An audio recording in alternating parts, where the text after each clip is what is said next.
ফতুয়া লেখার নিয়ম নিয়ে আলোচনা করতেছিলাম। ফতুয়া তামরিন কিভাবে করে বা ফতুয়া কিভাবে লিখে ফতুয়া দিতে হয়, লিখিত ফতুয়া, এটা আলোচনা হচ্ছিল। তো চলতে চলতে আমরা আসছিলাম 5 নম্বরে। ফতুয়াটা যখন লেখা হবে, এটা সুন্দর করে লিখতে হবে। ফতুয়াটা যিনি ফতুয়া চাইতে আসছেন উনি যদি লিখে দেন ভালো, আর না লিখে দিলে আপনি ওনার থেকে শুনে শুনে ওনাকে বসায় রেখে এভাবে লিখতে হবে ফতুয়াটা। আচ্ছা, এরপরে ওনার নাম এবং ওনার ইয়ে, ঠিকানা এবং কবে এটা ইয়ে করছে এই জিনিসটা। এরপরে নিচে ওনার সাইন, হ্যাঁ এটা ছুটে গেছে, নিচে ওনার সাইন দিতে হবে। 6 নম্বর, 7 নম্বর হলে ওনার সাইন লাগবে। ঠিক আছে, ওনার একটা সাইন লাগবে যে উনি এই উপরের ফতুয়াটা উনি লিখছেন বা উনি ওনার সম্মতিতে লেখা হয়েছে, এটা সাইন লাগবে ওনার। 7 নম্বর হইলো সাইন লাগবে। সাইন লাগবে কার? রিফাত মিয়া সাইন লাগবে। আচ্ছা, এরপরে আমরা বলছিলাম তাকে 8 নাম্বার দিয়ে এটা তাকে বয়ান করতে হবে সে যাতে সত্য বলে, এমন একটা বয়ান দিতে হবে যাতে সে সত্য বলে। 9 নম্বর হলো সত্যতা যাচাইয়ের জন্য প্রয়োজনে এই কনে পক্ষকেও ফোন দেওয়া যেতে পারে সত্যতা যাচাইয়ের জন্য। সত্যতা যাচাই করে এবং তার থেকে এই এই প্রশ্নের মধ্যে যত ধরনের ছিদ্র হতে পারে সেগুলো সব তাকে জিজ্ঞেস করে করে বন্ধ করে নির্দিষ্ট করে ফতোয়াটা দেওয়া ভালো, নিরাপদ। ঠিক আছে, যত নির্দিষ্ট করা যায়। আজকে আলোচনা করব উত্তরের ব্যাপারে। তো উত্তরের মধ্যে, ওস্তাদ জি, মাঝখানে ছোট্ট একটু কথা বলতে চাই। জি অবশ্যই। ওইটা হচ্ছে এই যে পৃষ্ঠাটা না, এই পৃষ্ঠাটা একটু হোয়াটসঅ্যাপে দেওয়া যায় কিনা নমুনা হিসেবে, তাহলে টাইমলাইনে রেখে দিতাম আর কি, ভালো হইতো। আচ্ছা ঠিক আছে, এটা আমি তাহলে কাজটা শেষ করি, পরে পিডিএফ পাঠিয়ে দেবনি। জি ইনশাল্লাহ। আচ্ছা, তাহলে এই 6 নম্বর কাজটাকে আমরা অন্য একটা কালার দিই যাতে বোঝা যায় এটা 6 নম্বর। এই মেয়েরে কি কালার দেওয়া যায়? হ্যাঁ, এটা একটা কালার হইলো। 7 নম্বরে তার সাইন নিতে হবে, এটা একদম লাল কালার দিয়ে দেয়, সাইনটা অনেক গুরুত্বপূর্ণ, এই লাল সাইনটা নিতে হবে। তারপরে তাকে বয়ান দিতে হবে একটা। এই বয়ানটা ধরেন বয়ান ভালো জিনিস তো সবুজ দিলাম, জান্নাতের কালার। এরপরে হইলো কোন পক্ষের কাছেও যোগাযোগ তাহকিক করার জন্য যোগাযোগ করতে হবে, এটা হইলো একটা হলুদ সিগন্যাল। হলুদ কই? এই যে হলুদ, আরে হলুদ তো দেখা যায় না। হ্যাঁ হ্যাঁ, হলুদ দেখা যায় না। এটা হতে পারে, এটাই থাক। আচ্ছা, আচ্ছা, একজনে জিজ্ঞেস করছিলেন গতকালকে সরি তালাক এর মধ্যে নিয়তের কোনো কার্যকারিতা আছে কিনা। তোমাকে তালাক দিলাম, তালাক বলছে, এখন এটা এখানে যদি সে নিয়ত করে যে আমি তালাক দ্বারা আসলে তালাক দেওয়া উদ্দেশ্য না, এমনি ধমক দিছি আর কি, ভয় দেখাইছি। তো এই ভয় দেখাইছি এটা নিয়ত করলে নিয়ত শুদ্ধ হয় কিনা। অথবা তালাক দ্বারা সে বুঝিয়েছে তালাকের অর্থ হলো বিচ্ছেদ, তো তার উদ্দেশ্য হইলো এই রুমের থেকে আমার থেকে যাতে সে সরে যায় আরেক রুমে গিয়া থাকে, এটা উদ্দেশ্য। বুঝছেন নি? এগুলো যদি কেউ মুরাদ নেয়, নিয়তের কথা বলে, তাহলে এটা গ্রহণযোগ্য কিনা এই বিষয়টা জিজ্ঞেস করছিলেন। এটা মনে রেখেন, আমি এটা পরে লাস্টে বলবো নি। এটা যদিও আমাদের তামরিনের জন্য না, বাকি মাসালা যেটা আছে ওটার সাথে প্রাসঙ্গিক, তবে মনে হয় জরুরি আর কি। এটা শেষের দিকে বলবো নি ইনশাল্লাহ। আচ্ছা, তাহলে তামরিনের ক্ষেত্রে বা ফতুয়া লেখার নিয়মের মধ্যে আমরা আসলাম। মোটামুটি প্রশ্নটাকে যাচাইয়ের জন্য যতটুকু সাধ্য অনুযায়ী যাচাই করা হলো, এবার উত্তরে আসেন। উত্তরের ক্ষেত্রে প্রথমে একটু আল্লাহ তাআলার কাছে হামদু সালাত পড়ে শুরু করা ভালো। ঠিক আছে, আল জওয়াবু হামিদান ওয়া মুসাল্লিয়ান ওয়া মুসাল্লিমানও লেখে কেউ কেউ। তো এই একটা জিনিস, এটা ছোট্টখাট্ট একটা খুতবা এটা, হ্যাঁ। হামিদা ওয়া মুসাল্লিয়ান ও মুসাল্লিমানও কেউ বলে, এইটুক এটা লাগবে। এটা জবাবের ক্ষেত্রে এটা হইলো কি জানেন, এটা হইলো যে আসলে জবাব যেটা দেওয়া হচ্ছে এটা কিন্তু আমার নিজের থেকে দেওয়া না। এটা হলো আল্লাহর প্রতিনিধিত্ব হিসাবে আমি দিচ্ছি। তবে আমি সেই আল্লাহরই প্রশংসা করে এবং তার কাছে সালাত ও সালাম ইয়ে করে, মানে দোয়া চেয়ে আমি শুরু করতেছি। ও মুসাল্লিমান দিলে আরো ভালো, সালামতের সাথে যাতে আমি উত্তরটা দিতে পারি। এই ধরনের আল্লাহর দিকে শুরুতেই একটা রুজু করে তারপরে উত্তরটা লেখা ভালো। হ্যাঁ, এটার উদ্দেশ্য হলো আল্লাহ প্রতি রুজু হওয়া, আল্লাহ মুখী হয়ে উত্তরটা দেওয়া। এই জন্য এই শুরুতে এটা দিলে মনের মধ্যে একটু ধাক্কা আসে যে আমি আল্লাহর দিকে রুজু হয়ে উত্তরটা দিচ্ছি। এখানে কোনোভাবেই ওই যে রিফাত ভাই রিফাত ভাইয়ের কান্নাকাটির দিকে তাকানো যাবে না, এখানে তাকাইতে হবে আল্লাহর দিকে।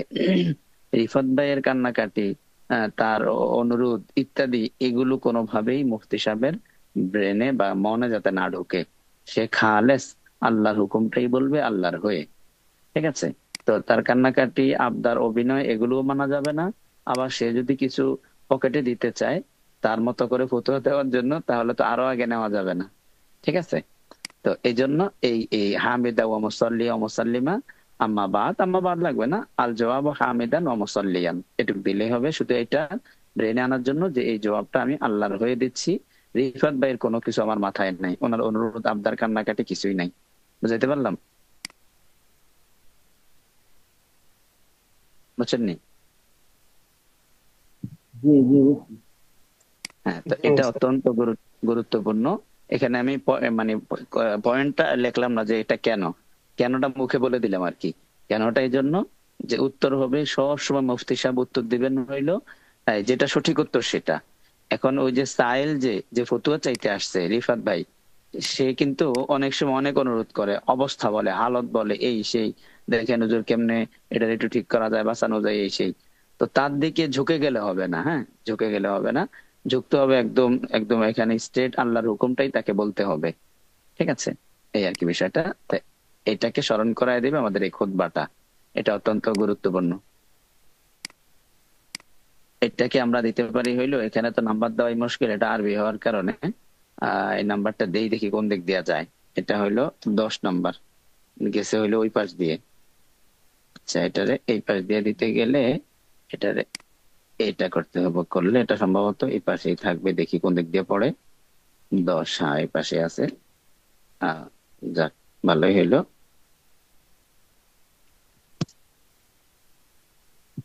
হ্যাঁ, এটা এই পাশে আছে। তাহলে এটা হইলো হামিদা মুসাল্লিম মুসাল্লিমা, এটা লেখা আছে। বাকি কেন লেখা লাগবে এই জিনিসটা, এটা আমি আপনাদেরকে এমনি মুখে বললাম আর কি। বুঝতে পারছেন তো না কেন এটা থাকতে হবে? জি। আচ্ছা, তারপরে আসছেন হইলো 11 নাম্বার। 11 নাম্বার হইলো যখন আমরা উত্তর দিব, এই উত্তরের মধ্যে 11 নাম্বার হইলো উত্তরের মধ্যে আমাদের যেটা মনে রাখতে হবে, একটা হইলো প্রশ্ন, উত্তরটা যাতে প্রশ্নের সাথে মোসাউই হয়, মোসাউই, মানে তাসউইয়া থাকে। প্রশ্ন এবং উত্তর দুইটার মধ্যে যাতে নিসবতে তাসাউই হয়, নিসবতে তাবায়ুন এবং উমুম খুসুস মিনওয়াজিন, উমুম খুসুস মুতলাক এগুলো না হয়। তাবায়ুন মানে কি? আপনার কাছে চেয়েছে হইলো তালাক হবে কিনা, আপনি উত্তর দিয়েছেন যে কি উত্তর দিয়েছেন, যে মিরাজ পাবে না। কথাটা হচ্ছেন, প্রশ্ন হইলো তালাক হবে কিনা, উত্তর দিয়েছেন মিরাজ পাবে না। কিংবা আপনি উত্তর দিয়েছেন যে তাদের বিয়ে সহি হয়নি, মানে এই ধরনের কিছু আর কি। অথবা অন্য কিছু একটা উত্তর দিলেন। তো তাহলে এটা হলো তাবায়ুন হইলো। এটা প্রশ্নের সাথে উত্তরের কোনো মিলই নেই, দুইটা ভিন্ন ভিন্ন জিনিস। এমন হইলে হবে না। 2 নাম্বার হইলো উমুম খুসুস মিন ওয়াজহিন বা উমুম খুসুস মুতলাক, এগুলো হইতে পারবে না। যেমন এগুলো কি জিনিস? এগুলো হইলো যেমন মনে করেন আপনাকে প্রশ্ন করেছে যে হুজুর, নামাজের মধ্যে এক ব্যক্তি রুকুর মধ্যে সূরা ফাতিহা পড়া শুরু করছে, এখন তার নামাজ হবে কিনা। হুম। তো এখন উত্তর কি দিবেন? উত্তর আপনার, আহ আপনি উত্তর দিয়েছেন কি যে আচ্ছা ঠিক আছে, কেউ যদি রুকুর মধ্যে আহ কেরাত পড়ে তাহলে হুকুম হইলো এই, আর যদি রুকুতে সূরা ফাতিহা পড়ে তাইলে হুকুম হইলো এই, আর যদি আহ তাসবিহ পড়ে সুবহান রাব্বিয়াল আযীম তাইলে হুকুম হইলো এই। এই 3 সূরতের হুকুম বলে দিলেন।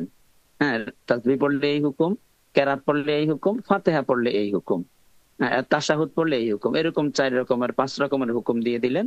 সে আপনার কাছে চেয়েছে শুধু মাত্র ফাতিহা পড়লে কি হবে সেটা জানতে চেয়েছে, আর আপনি তাকে 4টার হুকুম বলে দিলেন। তাহলে তার প্রশ্ন ছিল খাস, আপনার উত্তর হইলো আম। মানে উত্তর 4 সূরত আছে, 4 সূরত উল্লেখ করে দিলেন। এটা ছাত্র অনেক সময় করে, হ্যাঁ আরে আমি অনেক মানে 4 সূরত জানি, এটা তারা বিস্তারিত বলে দিলাম। তো এটা না, তাসবিয়া হইতে হবে। হ্যাঁ? সে যেটা জিজ্ঞেস করছে ওইটাকে উত্তর দিতে হবে। আর বাকিগুলো যদি সে পড়তে যায়, তার কাছে মনে হবে কি রে, আমি কি জিজ্ঞেস করলাম হুজুর কি উত্তর দিল, এরকম লাগবে তার কাছে। কারণ সে তো আর ওরকম মহাক্কিক ব্যক্তি না যে সে সে সাধারণ মানুষ একজন। তা সে যেটা জিজ্ঞেস করছে ওটা শুধু তাকে বলবেন। নবী আলাইহিস সালামের ইয়াতে দেখবেন প্রশ্নের উত্তরে যেটা বলছে তাকে কেন্দ্র করে ওই উত্তর দিয়ে দিচ্ছেন, শেষ। ঠিক আছে? তো এই তাহলে যেটা প্রশ্নতে চাইবে শুধু ওইটা। তাহলে যদি আপনার প্রশ্ন আসে হইলো রুকুতে সূরা ফাতিহা পড়ে ফেলছে, এখন কি হবে? সে সূরা ফাতিহা পড়ছে, তাহলে উত্তরটা সূরা ফাতিহা পড়লে কি হবে এটাই হবে, তাহলে তাসবিয়া হবে। আর নাইলে সে খাস একটা সূরত নিয়ে প্রশ্ন করবে আর আপনি ওই সূরত সহ আরো সূরত মিলিয়ে আম উত্তর দিবেন, তাহলে এটার সম্পর্ক হবে প্রশ্ন এবং উত্তরের সাথে উমুম খুসুস মুতলাক। মানে প্রশ্নটা খাস মুতলাক আর আপনার উত্তরটা আম মুতলাক। আপনারটা ব্যাপক হয়ে গেছে, এমন হইতে পারবে না। তারপরে হইলো উমুম খুসুস মিন ওয়াজিন, এমনও হইতে পারবে না। মানে আপনি দিয়েছেন একরকম, সে দিয়েছে মানে সে যা প্রশ্ন করেছে আপনার উত্তরের মধ্যে ওই প্রশ্নের আংশিক উত্তর আছে আর আংশিক বাইরের কথা বলছেন। মানে আপনার উত্তরটা পরিপূর্ণ হয় নাই, কিছু উত্তর হয়েছে কিছু বাইরে পড়ছে, এরকম একটা উত্তর আসলো। যেমন রুকুতে সূরা ফাতিহা পড়লে কি হবে, আপনি উত্তর দিচ্ছেন কেউ যদি রুকুতে সূরা ফাতিহা পড়ে তাহলে তার নামাজের এই হুকুম হবে, আর সূরা ফাতিহা যদি সিজদায় পড়ে তাইলে এই হুকুম হবে, সূরা ফাতিহা যদি রুকু থেকে উঠে সোজা হয়ে দাঁড়িয়ে পড়ে তাইলে এই হুকুম হবে। এরকম আপনি তিনটা বর্ণনা দিয়ে দিচ্ছেন। তাহলে আপনার বর্ণনা কি হইলো? বর্ণনা অনুযায়ী রুকুতে পড়লে কি হবে এটাও আসছে, সাথে অন্যটিও আসছে। তাহলে আপনার উত্তরের মধ্যে আংশিক, তার উত্তর হয়েছে আবার বাহিরেরও কিছু ঢুকছে। এটাকে বলে উমুম খুসুস মিন ওয়াজহিন। এই নামগুলো বোঝা বা মনে রাখা জরুরি না, মানে আমি বুঝাতে চাইতেছি হইলো যেইভাবে যেই অংশ নিয়ে প্রশ্ন করছে ওইভাবে ওই অংশেরই শুধু উত্তর প্রদান করতে হবে। ঠিক আছে? বাহিরে আনুষঙ্গিক আগে পিছে চতুর্দিকে মিলিয়ে উত্তর দেওয়া এটা উত্তম না। উত্তর দিলে সেখানে প্রশ্নকারী উত্তর নিজে কষ্ট করে খুঁজে নেওয়া লাগে। আপনি তো একদম বিস্তারিত এবারও দিয়ে দিচ্ছেন, ফতুয়া ইসলামের অর্ধেকটা লিখে দিচ্ছেন। মানে যত সুরত আছে সব বিস্তারিত বলে দিলে যে সাহেল সে তার উত্তরটাকে খুঁজে বের করতে হয়। হ্যাঁ, এই জন্য ওইটা উত্তম না। উত্তম হইলো তার যে নির্দিষ্ট প্রশ্ন সেটারই শুধু উত্তর দেবে। হ্যাঁ, ওই যে একটু বয়ানের জন্য তাকে সতর্ক করার জন্য সে যাতে মিথ্যা না বলে একটু বয়ান দিতে পারেন, বাকি উত্তরটা ওইটারই দিবেন। হ্যাঁ, সাথে একটু বয়ান দিতে পারেন। হ্যাঁ, শুধু এতটুকু বাড়াইতে পারেন যে উত্তরের সাথে তারই এই এই উত্তরেরই প্রয়োজনীয় কিছু কথা, মানে এই উত্তরটাকেই বোঝার জন্য প্রয়োজনীয় কিছু কথা, হ্যাঁ এগুলো যুক্ত করতে পারেন। এটাও এই উত্তরেরই শামিল, এটাও এই উত্তরেরই শামিল। এই উত্তরেরই আরেকটু ওয়াজাহাতের জন্য কিছু বললে বলা যায়। হ্যাঁ, এটার বাইরের সুরত আসবে না, এই সুরতই ওয়াজাহাতের জন্য কিছু লাগলে বললে বলা যেতে পারে, কোনো সমস্যা নাই। এবং এই উত্তর শুনে তার মনে প্রশ্ন হতে পারে এমন কোনো কথাও উত্তরের সাথে অ্যাড করা যায়, এটাও এই উত্তরেরই অংশ হবে। যেমন উদাহরণস্বরূপ রাসূল সাল্লাল্লাহু আলাইহি সাল্লামকে যখন জিজ্ঞেস করা হইলো, ইয়া রাসূলুল্লাহ আমরা তো নদীতে আসছি, নদীর পানি দেখি কড়া লাগে, তো এটা দ্বারা কি ওযু হবে কিনা? তাদের একটা সন্দেহ হইলো যে এমনি তো আমরা ওযু করতাম যে ওটা তো সাধারণ পানি দিয়ে ওযু হয়, যখন বাড়িতে ছিলাম ঘরে ছিলাম। এখন সাগরের এক সফরে আছি আমরা, সমুদ্র সফরে, তো এখানে দেখি পানি লবণাক্ত, এটা দিয়ে কি ওযু হবে কিনা, ওযুর কথা জিজ্ঞেস করছেন। তখন নবী আলাইহিস সালাম চিন্তা করলেন, আরে তোমাদের যখন এই পানির স্বাদ ভিন্ন হওয়ার কারণে ওযু নিয়ে সন্দেহ, তাহলে এই পানির যে মাছ সেটাও খাইতে পারবা কিনা এটা নিয়েও একটু পরে জিজ্ঞেস করতে পারো, সম্ভাবনা আছে। এই জন্য নবী আলাইহিস সালাম উত্তরে বললেন, সাহাবায়ে কেরাম জিজ্ঞেস করলেন শুধু পানির কথা, নবী আলাইহিস সালাম উত্তর দিলেন হুয়া তাহুরু মাউহু ওয়াল হিল্লু মাইতাতুহু, যে এটার পানিও পাক আবার মাইতাও হালাল, এটার মধ্যে যে মাছ মরবে এটাও তোমরা খাইতে পারবা। তো মাছ মরলে খাইতে পারবে কি পারবে না এটা কিন্তু জিজ্ঞেস করেন সাহাবায়ে কেরাম, শুধু পানি দিয়া ওযু করা যাবে কিনা জিজ্ঞেস করছে। নবী আলাইহিস সালাম এই শুধু পানির হুয়া তাহুরু মাউহু বলে ক্ষান্ত হলে চলতো, কিন্তু এই প্রশ্নের পরে আরেকটা প্রশ্ন তার মনে থাকতে পারে, এই জন্য সম্ভাব্য একটা উত্তর, মানে সামনের যে প্রশ্ন আসতে পারে সম্ভাবনার একটা প্রশ্নের উত্তরও নবী আলাইহিস সালাম দিয়ে দিলেন। তো এটাও কিন্তু প্রশ্নের মধ্যেই শামিল। এটা তো এটা করা যাবে যে এই সূরাটা সে জিজ্ঞেস করছে এই সূরতের ওয়াজাহাতের জন্য, কিংবা এই সূরত শোনার পরে আরেকটা প্রশ্ন তার মনে উদয় হতে পারে, এমন কোন অংশ থাকলে সেটাকে উত্তরের সাথে অ্যাড করা যাবে। বুঝাইতে পারলাম?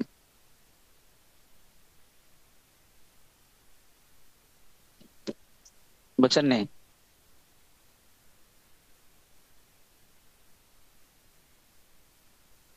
কোয়েশ্চেনই না তো কারো কোনো আওয়াজ? হুম, হুম, হুম। হ্যাঁ, জি। হ্যাঁ, তো এটা জি। হলো উত্তর লেখার ক্ষেত্রে এটা মাথায় রাখতে হবে আর কি। এটা 11 নম্বরে আমরা লিখে দিই যে প্রশ্ন এবং উত্তরের মধ্যে হুবহু মিল থাকতে হবে।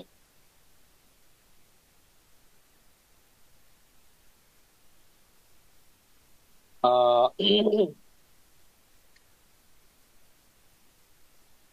ওটা ইয়া হয়ে আসছে।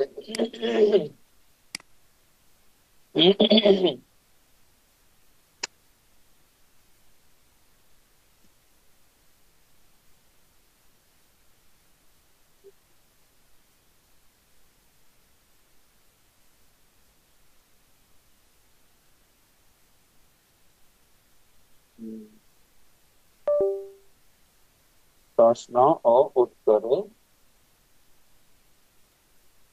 আর উত্তরে মিল থাকতে হবে। প্রশ্ন এবং উত্তরে মিল থাকতে হবে। আচ্ছা, তো এটা হলো 11 নম্বর বিষয়, প্রশ্ন এবং উত্তরে মিল থাকতে হবে। আর বিস্তারিত মুখে বললাম কিভাবে মিল থাকবে। এবং তবে কি হতে পারে, একটু যদি ওই এই প্রশ্ন থেকে আরেক প্রশ্ন তৈরি হতে পারে এমন কোন সোয়ালে মোকাদ্দারের জবাবও দেওয়া যাবে, কিংবা এই প্রশ্নের ওয়াজাহাতের জন্য কিছু বাড়তি বললে বলা যাবে। এই এই যেমন সুরত এর মধ্যে দরকার নাই, যেটা সায়েলের প্রয়োজন নাই, এমন সুরত আসবে না। আচ্ছা, গেল। এরপরে হইলো 12 নাম্বার যে বিষয়টা, সেটা হইলো আমাদেরকে ইয়ে করতে হবে আপনার, খাতা আছে তো? খাতা নিয়ে দেখতে পারো, সমস্যা নেই। না, কষ্ট হয়ে যেতেছে ভাই, না ছাতাই না দাও। হ্যাঁ, দুইটা, একটা বাংলা একটা ভালো। তাইলে এরপরের বিষয় হলো এই কথাটা উল্লেখ করতে হবে যখন আমাদের প্রশ্ন বুঝলাম আমরা বিস্তারিত, উত্তরটাও একদম ওই প্রশ্নের সাথে মিলিয়ে দিব। একটু বয়ান লাগলে করব। এবং পরবর্তী প্রশ্ন তৈরি হতে পারে এমন কোন সোয়ালে মোকাদ্দার থাকলে এটাও জবাবের মধ্যে দিয়ে দিব। আচ্ছা, এখন জবাব যখন লিখবো, লেখা শুরু করার সময় আমাদের একটা কথা যুক্ত করতে হবে, সেটা হলো প্রশ্নে উল্লেখিত অবস্থায়। এটা লাগবে যে আমরা যে ফতোয়া দিচ্ছি, এটা হলো প্রশ্নে উল্লেখিত যেই অবস্থাটা, সেই অবস্থায় এই হুকুম হবে। ঠিক আছে? অন্য সুরতে এই হুকুম না, এই কথাটা যুক্ত করে দিতে হবে। প্রশ্নে উল্লেখিত অবস্থায় খালেদের স্ত্রী ইত্যাদিতে উত্তরটা শুরু করে দিতে হবে। শুরুতে এই প্রশ্নে উল্লেখিত অবস্থায় কথাটা এক্সট্রা যুক্ত করতে হবে। 13 নম্বরের পয়েন্ট হলো মূল উত্তরটা আপনি সুন্দর করে লিখে দিবেন। আহ, এবং যে প্রশ্নকারী তার ভাষায়, সে যাতে বুঝে। সে যদি গ্রামের মানুষ হয় তাহলে তার মতো করে বুঝাই দিতে হবে, সে যাতে পড়ে পড়ে বুঝে। তো তার মতো করে সুন্দর করে বুঝাই দিবেন। এ হলো 13 নম্বর। তাহলে এখানে আমরা উত্তর কি লিখলাম? খালেদের স্ত্রী তাসলিমার উপর এক তালাকে রাজি পতিত হবে। খালেদের স্ত্রী তাসলিমার উপরে, প্রশ্ন কি ছিল? খালেদের স্ত্রী মা খালেদ তার স্ত্রী তাসলিমাকে ঘুমাইতে না? সম্বোধন করে বলছিল, তুমি যদি তোমার বাপের বাড়ি যাও তাহলে তুমি তালাক, এটা বলছিল। তাহলে এখন কি হ্যাঁ হবে উত্তর? আচ্ছা, হ্যাঁ, উত্তরটা কি হবে বলতে পারেন? তোরা কিছু এখানে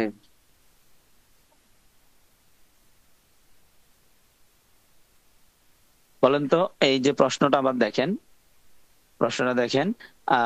আমি আপনার নিকট সবিনয়ে জানতে চাচ্ছিলাম যে খালেদ তার স্ত্রী তাসলিমাকে সম্বোধন করে বলল, তুমি যদি তোমার বাপের বাড়ি যাও তাহলে তুমি তালাক। এর কিছুদিন পর তাসলিমা আর বাবা মারা যায় এবং বাবাকে দেখার জন্য তাসলিমা বাবার বাড়ি ছুটে যায়। এমন অবস্থায় তাসলিমার উপরে শরীয়তের দৃষ্টিকোণ থেকে, বা দৃষ্টিতে বললেই তো হয়, শরীয়তের দৃষ্টিতে তালাক পতিত হয়েছে কিনা। তো বলেন তো কি হবে উত্তর? তালাক পতিত হয়েছে কিনা?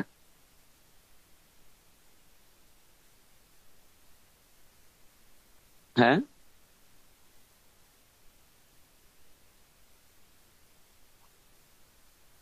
শরীয়তের দৃষ্টিতে তালাক হয়েছে কিনা বলেন। কি বলছে যে তুমি যদি তোমার বাপের বাড়ি যাও তাহলে তালাক। পরে বাপের বাড়ি গেছে, এবার তালাক হবে নাকি হবে না?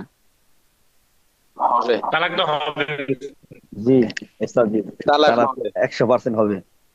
আচ্ছা, ঠিক আছে। বাবার বাড়ি যাওয়ার পর কারণ, অবশ্যই তালাক হবে। আচ্ছা ঠিক আছে, কারণ হইলো সে বলছে বাপের বাড়ি যদি যাও তাহলে তালাক। এখন বাপের বাড়িতে গিয়েছে, তালাক তো হবেই। ঠিক আছে? ঠিক আছে তো নাকি? জি। শর্তের কারণে, শর্ত দেওয়ার পর শর্ত যা যা আসে তারপর তো এটা তো মানে ওই শর্ত প্রযোজ্য হয় ওই হিসাবে। আচ্ছা, আমি আপনাদেরকে আরো 1 মিনিট বা আধা মিনিট সময় দিই, 30 সেকেন্ড একটু ভাবেন। আর একটু ভাবেন, কথাটা আর একটু দেখেন যে তার স্ত্রীকে বলছে, তুমি যদি তোমার বাপের বাড়ি যাও তাহলে তুমি তালাক। আচ্ছা, এটা হলো মূল কথাটা, তুমি যদি তোমার বাপের বাড়ি যাও তাহলে তালাক। এরপরে কি হলো, এর কিছুদিন পর তাসলিমার বাবা মারা যায় এবং বাবাকে দেখার জন্য তাসলিমা বাবার বাড়ি ছুটে যায়। এমন অবস্থায় তাসলিমার উপরে শরীয়তের দৃষ্টি থেকে শরীয়তের দৃষ্টিতে তালাক হবে কি না? তাইলে ঠিক আছে, বুঝতে পারছেন? আবার একটু বলেন, তালাক হবে নাকি হবে না? হবে না। জি না, হবে না। এক তালাকের হবে যে না। আচ্ছা, এক তালাকের তাল- রেডি হবে? তালাক হওয়ার জন্য তালাক মাঝে হবে থেকে ওস্তাদ জি। শর্ত। তালাক হবে? জি হবে। আচ্ছা, আর হবে জি নাও না, বলতেছেন কেউ নাকি? হবে না। তালাক হওয়ার জন্য মাঝে থেকে শর্ত। কি কি সিগা শর্ত? মাঝের সিগা? আচ্ছা। উম যেমন এখানে তুমি তুমি তালাক যদি তুমি বাপের বাড়িতে যাও, তাহলে এটা তো মাঝে সিগা আছেই, মানে তোমাকে তালাক দিয়ে দিলাম যদি তুমি মাঝে বাপের বাড়িতে যাও। তুমি তালাক যদি তুমি বাপের বাড়ি যাও, তার মানে এটাই, বাপের বাড়িতে যদি যাও তাহলে তোমাকে তালাক দিয়ে দিলাম। পরে বাপের বাড়িতে তো গেছে সে, যাওয়ার কারণে তালাক হবে না নাকি? হবে হবে, আল্লাহু অবশ্যই আলাম। হবে ওস্তাদ জি। আচ্ছা, তো এখানে তালাক বিষয়টা হবে। হচ্ছে হবে। আচ্ছা, কেন হবে? এখন শর্ত পাওয়া গেছে, শর্তর যা যা পাওয়া গেছে। আচ্ছা, শর্তটা কি ছিল? শর্ত ছিল বাপের বাড়ি যাওয়া। আর আচ্ছা। শর্তের সাথে একটা মোকায়েত করছে, যদিও সময় মোকায়েত করে নাই এবং কি নির্দিষ্ট করে নাই, তারপরেও যেহেতু বাপের বাড়ি এটা একটু যেহেতু আম ভাবে বলছে, এখন ওটা হুম। পাওয়াও গেছে, এই কারণে আচ্ছা, শর্ত। আচ্ছা, আচ্ছা, ঠিক আছে সাইদ ভাই, নাসিরউদ্দিন সরকার, মাওলানা নাসিরউদ্দিন সরকার, বলেন তো তালাক হবে কি হবে না?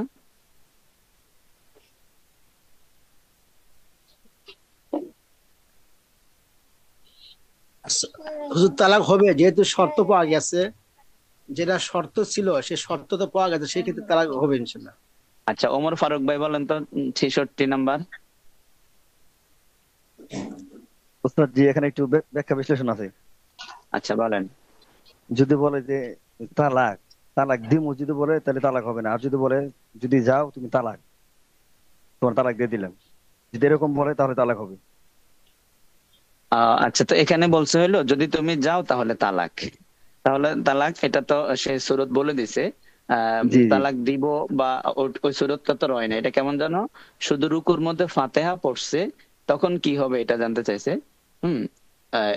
আর বাকি যে সুরত গুলো এগুলো আসবে না, ঠিক আছে? তো এখন সে বলছে, মনে করেন যেমন এখানে আসলো যে তুমি তালাক যদি তুমি তোমার বাপের বাড়িতে যাও তাহলে তালাক। তাহলে এখানে তালাক দিব তো না, তালাকই হয়ে গেছে এটা বলছে। আচ্ছা, আমি তাহলে বলি, দেখেন একটা জিনিস খেয়াল করেন তো, এই যে সে বলছে তুমি যদি বাপের বাড়ি যাও, স্বামী বলছে তাকে তুমি বাপের বাড়িতে গেলে তালাক। এখন এর কিছুদিন পর, এর এই জায়গাটা একটু খেয়াল করেন, এর কিছুদিন পর তাসলিমার বাবা মারা যায়। এটা একটু আরেকটু দেখেন, এর কিছুদিন পর তাসলিমার বাবা মারা যায়। খেয়াল করছেন, বাবা মারা গেছে। এখন বাবা মারা যাওয়ার পরে কি বাবার বাড়ি আছে এটা?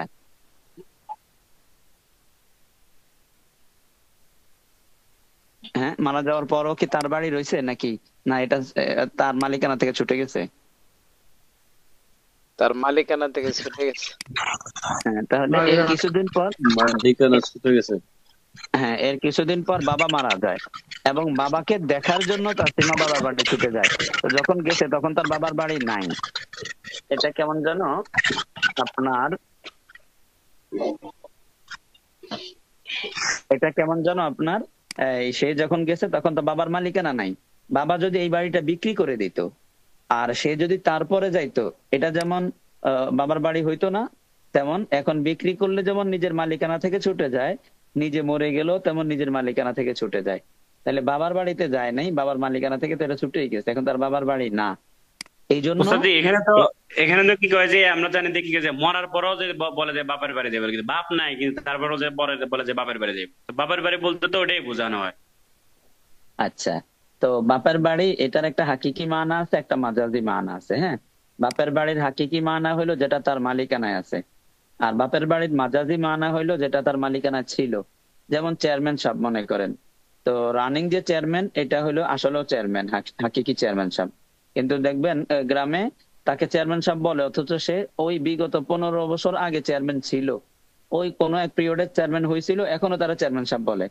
এরকম বলে না? আসলে এখন রানিং চেয়ারম্যান না, ছিল সেই জন্য চেয়ারম্যান সাহেব বলে না। হ্যাঁ বলে তো নাকি? জি জি বলে। হ্যাঁ বলে, এটাকে বলা হয় মাজাজে মাকান, মানে যেটা ছিল সেটাকে বোঝানোর জন্য মাজাজ ব্যবহার করে। তাহলে বাপের বাড়ি, বাপ মরে যাওয়ার পরে বলা হবে মাজাজে মাকান হিসাবে। যেমন চেয়ারম্যান সাহেব চেয়ারম্যানগিরি ছুটে যাওয়ার পরেও তারা চেয়ারম্যান সাহেব সারা জীবন বলে, তো এরকম বাবার মালিকিয়ানা ছুটে যাওয়ার পরেও এই সন্তানরা যে কদিন বেঁচে আছে বাপের বাড়ি বলে ওই বাড়িকে সম্বোধন করবে। ওই বাড়িটা কেমন যেন বাবার বাড়ির নাম হয়ে গেছে, ওই বাড়িটার নাম হলো বাবার বাড়ি, আসলে মালিকানা বাবার থাক না থাক ওই বাড়ির নামই হলো বাপের বাড়ি। ঠিক আছে, কেমন যেন এমন হয়ে গেছে। তাহলে এটা হলো তার মাজাজি অর্থ, আর হাকিকি অর্থ হলো আসলে বাবার মালিকানায়। এই জন্য এখানে এসে আশরাফ আলী থানভী রহমতুল্লাহি আলাইহির সাথে ইখতিলাফ হয়ে গেছে, কথাটা বুঝছেন?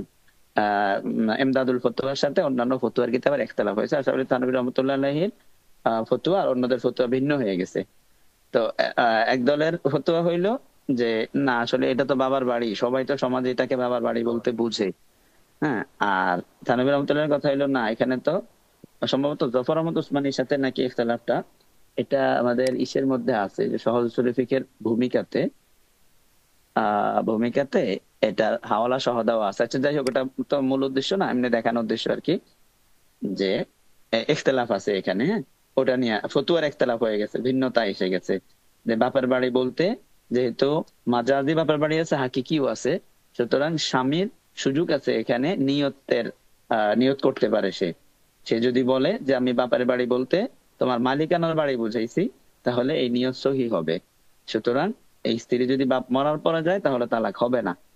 আর যদি সে বলে না আমি তোমার বাপের বাড়ি বলতে ওই বাড়িটারই বুঝাইছি, বাবার মালিকানা থাক আর না থাক ওই বাপের ওইটাই ওকে সমাজে বাপের বাড়ি বলে মরে যাওয়ার পরেও, আমি ওটারই বুঝাইছি, তাহলে তালাক হয়ে যাবে। তাহলে স্বামীকে সুযোগ দেওয়া হবে এখানে নিয়তের। ঠিক আছে, যেহেতু সুযোগ আছে এখানে, এটা নিয়ে ইখতিলাফ হয়ে গেছে। তবে আমাদের সমাজে আমরা কি ফতুয়া দিব? আমরা ফতুয়া দিব হইলো এটা যে যেহেতু এটা মাজাজ, আর মাজাজ যেখানে হবে সেখানে নিয়তের একটা সুযোগ থাকে। ঠিক আছে, আমরা ফতোয়া দিব হইলো বাপের বাড়ি বললে আমাদের সমাজে বাপের বাড়িকেই বুঝায়, মরে গেলেও বাপের বাড়ি, জীবিত থাকলেও বাপের বাড়ি, এটাই আমাদের সমাজে প্রসিদ্ধ। এজন্য এটাই মুরাদ হবে, স্বামী তালাক স্ত্রী তালাক হয়ে যাবে। হ্যাঁ, এটাই হলো আমাদের ফতোয়া। বুঝতে পারলেন? বাকি স্বামী যদি নিয়ত করে নিয়ত গ্রহণযোগ্য হবে, শুধু এতটুকু গেল। তাহলে উত্তরটা এখানে সুন্দর করে লিখতে হবে যে এখানে উল্লেখিত সূরাতে এই এই উত্তর হবে। এখানে কি আসছে? এক তালাকে রেজি পতিত হবে। এক তালাকে রেজি কেন? ওই যে তালাক বললে তালাকে রেজি হয়। হ্যাঁ, যেহেতু এখানে বায়ানের কথা বলে না, এই জন্য রেজি হবে। এক তালাকে রেজি হয়েছে। এখন যদি খালেদ চায় তাহলে ইদ্যতের মধ্যে তার স্ত্রীকে রুজু করতে পারে। এই যে এটা কিন্তু ওই যে বললাম যে উত্তর দেওয়ার পরে আরো কোনো প্রশ্ন যদি সাইলের মনে থাকার সম্ভাবনা থাকে সেটাকে উত্তরের মধ্যে অ্যাড করা যেতে পারে। এখানে শুধু সে চেয়েছে তালাক হয়েছে কিনা, এটা কি চেয়েছিল যেন, পতিত হয়েছে কিনা দলিল সহ জানাবেন, তালাকটা হয়েছে কিনা এটা জানতে চেয়েছে। আর আমরা উত্তরে কি বললাম? তালাক হয়েছে বলার পরে আবার বলতেছি তালাক হয়েছে, উত্তর শেষ। এরপরে জিজ্ঞেস করতে পারে যে তালাক যখন হয়ে গেছে তাহলে রুজু করতে পারবো কিনা, জিজ্ঞেস করতে পারে। এই জন্য এটা বলে দিলে ভালো, দেওয়া যেতে পারে যে এখন যদি খালেদ চায় তাহলে ইদ্যতের মধ্যে স্ত্রীকে রুজু করতে পারে। আর যদি খালেদ তার স্ত্রী তাসলিমাকে ইদ্যত চলাকালীন সময়ে রুজু না করে এবং ইদ্যতের সময় অতিবাহিত হয়ে যায় তাহলে আর রুজু করতে পারবে না। তবে পরস্পরের সম্মতিক্রমে দুইজন সাক্ষীর আচ্ছা পারবে না, তাহলে রুজুর মাসালাটাও বলে দেওয়া হলো মাঝখান দিয়ে। যদি সে রুজু করতে চায় তাহলে করতে পারবে, সময় হলো ইদ্যত চলাকালীন সময়, এর ভিতরে করতে হবে। আচ্ছা যদি না করে, ইদ্যত চলাকালীন সময় যদি রুজু না করে, তাহলে এক তালাকে রেজি দিয়েছিল, তো ইদ্যত শেষ হয়ে যাওয়ার পরে ওই রেজি আর রেজি থাকে না, ওটা অটোমেটিক বায়ান হয়ে যায়। ঠিক আছে, যদি রুজু না করে তিন ইদ্যত ইদ্যত পুরাটা 3 হায়েজ শেষ হয়ে যাওয়ার পরে এটা বায়ান বায়ান হয়ে যায়। তো সে তার মনে মনে এটাও প্রশ্ন থাকতে পারে, আচ্ছা আমি যদি রুজু না করি তাহলে কি হবে? তাহলে এটাও বলে দিলে ভালো তবে পরস্পর যদি রুজু না করে তাহলে তো বায়ান হয়ে যাবে। তো বায়ান হলে কি হুকুম? বায়ান হলে হুকুম হইলো পরস্পর সম্মতিক্রমে দুইজন সাক্ষীকে সামনে রেখে নতুন করে মহর নির্ধারণ করে বিয়ে করে নিলে হয়ে যাবে, হিলার প্রয়োজন নাই। এটাও তার জানার প্রয়োজন থাকতে পারে, এই জন্য এটা বলে দেওয়া হবে। তবে পরস্পরের সম্মতিক্রমে দুইজন সাক্ষীর উপস্থিতিতে নতুন মহর নির্ধারণ করে পুনরায় ইজাব কবুলের মাধ্যমে নিকাহ করতে পারবে, এবং এক্ষেত্রে হালালার প্রয়োজন হবে না। তাহলে এই যে এই দুইটা পয়েন্ট এখানে বলা হইলো, এখান পর্যন্ত এই যে একটা পয়েন্ট, ইদ্যতের মধ্যে রুজু করতে পারবে, এখান থেকে ইদ্যত শেষ হয়ে গেলে করতে পারবে, নতুন করে নিকাহ করতে পারবে। 3 নম্বর পয়েন্ট হলো এই ক্ষেত্রে হালালা লাগবে না। এই যে তিনটা জায়গা তাকে আলাদাভাবে বলে দেওয়া হইলো, এটা হইলো তার মনে একটা খটকা থাকতে পারে, এই হিসাবে এগুলো তাকে বলে দেওয়া হইলো। এটা মূল প্রশ্নের অন্তর্ভুক্ত না। মূল প্রশ্নের পরে ওই যে হুয়া তহুর মাউহু ওয়াল হিল্লু মাইতাতুহু, এর মতো একটা বাড়তি কথা এগুলো। ঠিক আছে, এর মতো একটা তার মনে প্রশ্ন জাগতে পারে বলে একটা উত্তর এখানে প্রদান করে দেওয়া হলো। 3টা পয়েন্টকে আলাদা আমি একটু ভিন্ন কালার দিয়ে দিলাম। এই 3টা অংশ এখানে উত্তরের সাথে অ্যাড করা হচ্ছে, যেটা আসল উত্তর না, যেটা আসল উত্তরের সাথে বাড়তি কিছু কথা বলে দেওয়ার মতো আর কি।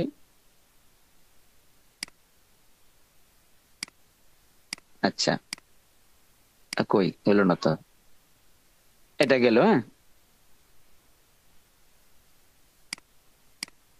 এটা ধরেন এই যে আরেকটা কালার দিলাম, তাহলে 3টা পয়েন্ট বাড়তি আসলো। মূল উত্তর হলো এটা। হ্যাঁ, তালাকে রজি পতিত হয়েছে। এই রজি পতিত হয়েছে এটার সাথে খেয়াল রাখতে হবে, এই ব্যাপারে ইখতিলাফ আছে। তবে আমাদের দেশের ফতুয়া, আমরা আমাদের সমাজের সবাই কিন্তু বাপের বাড়ি বলতে ওই বাড়িটাকে বুঝে, চাই বাপের মালিক হোক বা চাই বাপ মরে যাক, উভয় অবস্থা ওই বাড়িটাই বুঝে। তবে ফায়দা হলো যে ইখতিলাফের ফায়দা এই যে স্বামীকে নিয়তের সুযোগ দেওয়া হবে। স্বামী যদি নিয়ত করে, মালিকানার নিয়ত সে যদি বলে, তাহলে ওই নিয়ত সহি হবে। আচ্ছা, গেল। এরপরে রুজু অথবা দ্বিতীয়বার নিকাহের মাধ্যমে খালেদ ভবিষ্যতে আর 2 তালাকের মালিক থাকবে। এটাও তার জিজ্ঞাসা না, এটা 4 নাম্বার তাকে বাড়তি। হ্যাঁ, বাড়তি আরেকটা অংশ তাকে সতর্কতামূলক বলে দেওয়া হবে। ঠিক আছে, এটা আরেকটা বাড়তি কথা, এটাও বলে দেওয়া হবে। রুজু অথবা দ্বিতীয়বার নিকাহের মাধ্যমে খালেদ ভবিষ্যতে আর 2 তালাকের মালিক থাকবে।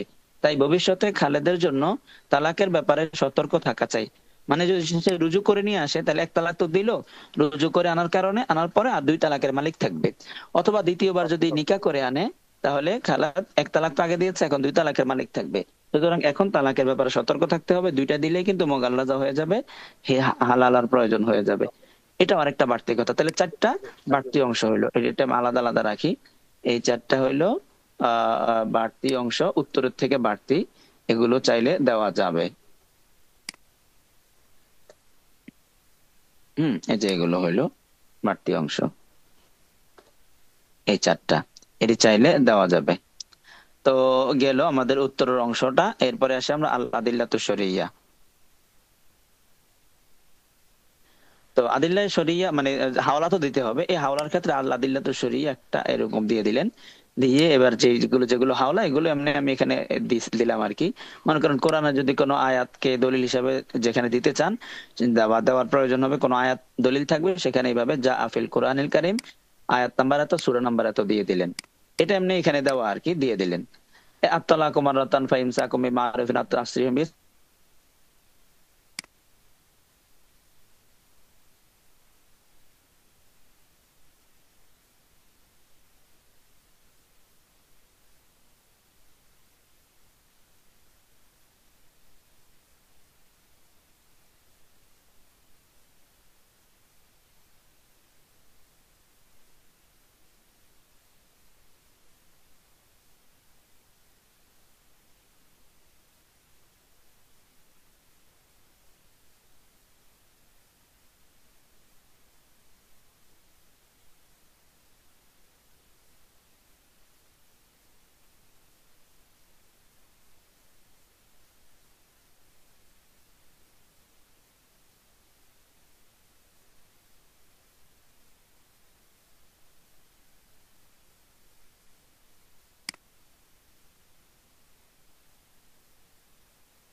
আহ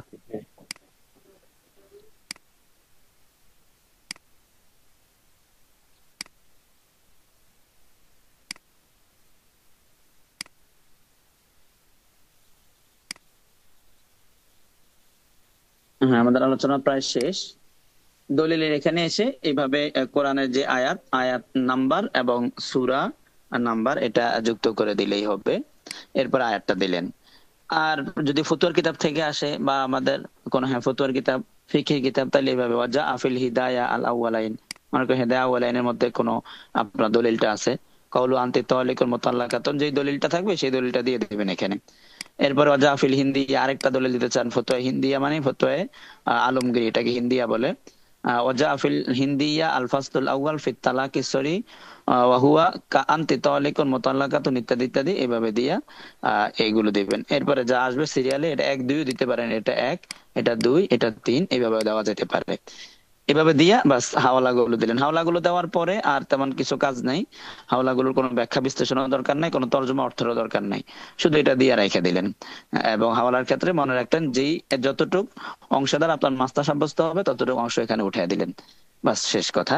তাইলে ফতুয়া তামরিনের এটা একটা বিশেষ পদ্ধতি হইলো। এই আয়াতগুলো হইলো এমনি আমি দিলাম আর কি এখানে, এটা আমি ওই একদম মাসালা বাইর করে দিছি এমন না, এমনি বোঝার জন্য যে এইভাবে দিতে হয় এই হিসাবে আর কি। আচ্ছা, তো তাহলে আমরা পাইলাম যে ফতুয়া লেখার নির্দিষ্ট নিয়ম, এইভাবে ফতুয়া লিখতে হয়, এবং এইভাবে লিখলে কারোর সাথে কোনো মানে দ্বন্দ্ব করার সুযোগ হবে না, কোনো ঝামেলা হবে না, সুন্দর করে এটা গ্রহণযোগ্য হবে সবার কাছে। আচ্ছা, এবার আসেন যেটা বলতে চাইছিলাম। আচ্ছা, তামরিন কোত্থেকে হবে? এখন আমরা যে উলুমুল হাদিসের আলোচনা করতে গিয়ে তামরিন বন্ধ করছিলাম, সেখানে কোথায় ছিল কারো মনে আছে?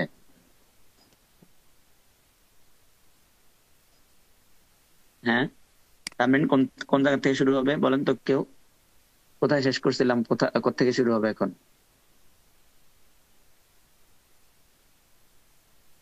দ্বিতীয় মনে খণ্ডের আছে কারো? তওবা থেকে। দ্বিতীয় খণ্ডের তওবা থেকে। জি, আচ্ছা, দ্বিতীয় খণ্ডের তওবা থেকে। প্রথম ইসলাম আছে প্রথম খণ্ড না দ্বিতীয় খণ্ড? দ্বিতীয় খণ্ড। আচ্ছা, দ্বিতীয় খণ্ড তওবা থেকে। জি, ঠিক আছে, আমি লিখে নিব নি ওটা। তো দ্বিতীয় খণ্ড তওবা থেকে, তাহলে আমরা 20 পৃষ্ঠা করে, 20 পৃষ্ঠা করেই তো নাকি? জি, আচ্ছা, 20 পৃষ্ঠার মধ্যে 3টা করে তামরিন দিতে বলবো নি, ওই আগের মতো আপনারা সুন্দর করে এই তামরিনের যে সিস্টেমটা দেখাইলাম, এই সিস্টেমে কয়েকদিন লেখেন, বা এই সিস্টেমে লেখা তো সহজ। আপনার ধরেন ওই পুরা ইয়ার স্ট্রাকচার তো আপনার থাকবে, শুধু মাঝখানে প্রতিদিনের প্রশ্নটা বসায় দিলেন, উত্তরটা বসায় দিলেন, আর বাকিগুলো শুরুটা সব একই থাকবে, সবসময় সমস্যা নাই, শুরুটা একই থাকবে। আর হইলো ওই কমেন্টে সুন্দর করে উত্তরগুলো দিয়ে দিন, তাইলে আমাদের দেখতে সহজ লাগে কে কি উত্তর দিল, আলাদা আলাদা হয় না আর কি। ঠিক আছে, মনে আছে তো না কিভাবে উত্তর দিবেন? আমরা প্রশ্ন দেবো, ওইখানে কমেন্টে উত্তর দিয়ে দিবেন। আচ্ছা, গেল। তাহলে দ্বিতীয় খণ্ড তওবা থেকে, খণ্ড নাম্বার 2, অধ্যায় হলো তওবা। আচ্ছা, গেল। এরপর হলো পরীক্ষা। তো পরীক্ষা ইনশাল্লাহ 5 জন আমাদের ওস্তাদ ওনারা নিবেন, 5টা আলাদা আলাদা 5 জন শিক্ষক। ভালো করে একটু প্রস্তুতি নিয়ে, যাতে আমাদের বদনাম না হয়। মানে শিক্ষকরা পরীক্ষা নিতে এসে যদি পারেন না, অবশ্য প্রশ্ন একদম সহজ করা হবে, যাতে করে কোনো ইয়া না হয়, সহজ প্রশ্নই থাকবে। আর পরীক্ষা কি মৌখিক হবে? হ্যাঁ, তামরিন তামরিন লিখিত হবে, মৌখিক হবে, একটা গুরুত্ব বেশি। এরপরে কইছেন বাকিগুলো এরপর যদি আর বাবার বাড়ি যান, বাবার বাড়ি গেলে তালাক। হ্যাঁ, দাঁড়াও দাঁড়াও, এগুলা কি লিখিত হবে না? বলতেছে আরো কে জানে কি যেন বলতেছে। আচ্ছা, বন্ধ করে দেই। হ্যাঁ, শোনেন। তো এখানে ইয়া হলো, সবগুলো তো লিখিত হবে। ফতুয়ায়ে স্বামী যেটা সামনে আসতেছে, ফতুয়ায়ে স্বামী লিখিত হবে, কাওয়াইদে ফিকহ লিখিত হবে, আবার উলুমুল হাদিস লিখিত হবে, তামরিনও লিখিত হবে। শুধুমাত্র তামরিনটা সাথে সাথে মৌখিকও হবে। ওই তামরিন মানে মাসালাই তো আমাদের আসল দরকার, এই জন্য মাসালার ব্যাপারে একটু বেশি গুরুত্ব সবসময় আমরা দিয়ে আসছি, বা ইফতা ফতুয়া বিভাগগুলোতে বেশ গুরুত্ব দিয়ে থাকেন। তো তামরিনটা মৌখিক হবে, লিখিত হবে। তো মৌখিক কিভাবে হবে? একদম সহজেই, মনে করেন এক একজনকে এক একটা মাসলা জিজ্ঞেস করা হইলো, একটা বা দুইটা, অনেক সময় 3টাও জিজ্ঞেস করতে পারে। এক দুইটা মাসালা জিজ্ঞেস করা হলো নির্দিষ্ট অধ্যায় থেকে, এটা ভয়ের কিছু নাই। হ্যাঁ, আমরা হয়তো অধ্যায় দিয়ে দিব কিছুদিনের মধ্যেই, যে এই অধ্যায় থেকে মৌখিক তামরিন হবে। সুতরাং এই অধ্যায়ের ওই ফতোয়া ফকিহুল মিল্লাত থেকে শুধু ওই অধ্যায়ের সবগুলো মাসালা দেখে রাখলেই হবে, আর কিছু না, দেখে বুঝে রাখতে হবে আর কি। দেখে আপনি বুঝে উত্তর রাখলেন যে দিয়ে হ্যাঁ এই মাসলাগুলো এই। উত্তর দলিল সহ দিতে হবে না, এমনিতে না না না জাস্ট না, উত্তর না, শুধু জাস্ট উত্তরটা সহি হইলে হবে, দলিল লাগবে না। মৌখিকে দলিল লাগবে না, লিখিত তো দলিল লাগবে না। আর লিখিততে দলিল লাগবে, লিখিততে তো আপনাদেরকে দেখে লেখার সুযোগ দেওয়া হবে। লিখিত প্রশ্নের মধ্যে কিন্তু আপনি ওই যে 1 ঘন্টা সময় থাকবে, 1 ঘন্টা না, সম্ভবত আর একটু বেশি থাকবে, 2 ঘন্টা থাকতে পারে। তো 2 ঘন্টা সময়ের মধ্যে আপনার ওই আপনার যে কিতাব, তামরিনের নিয়ম কি জানেননি? তামরিন পরীক্ষা কিভাবে হয়? আমরা যখন তামরিন পরীক্ষা দিছিলাম দেওবন্দে, তো আমরা আমাদের রুম থেকে এই ফতুয়ার কিতাবগুলো রিক্সা দিয়ে নিয়ে গেছি পরীক্ষার হলে। নিয়ে গিয়ে সবাই আনছে, শুধু আমরা না, সবাই। তো এরকম যারা যারা এক এক রুমে থাকতাম, 3 জন 2 জন করে রুমে থাকতাম আর কি, সিস্টেম এটা ওদের দেওবন্দের।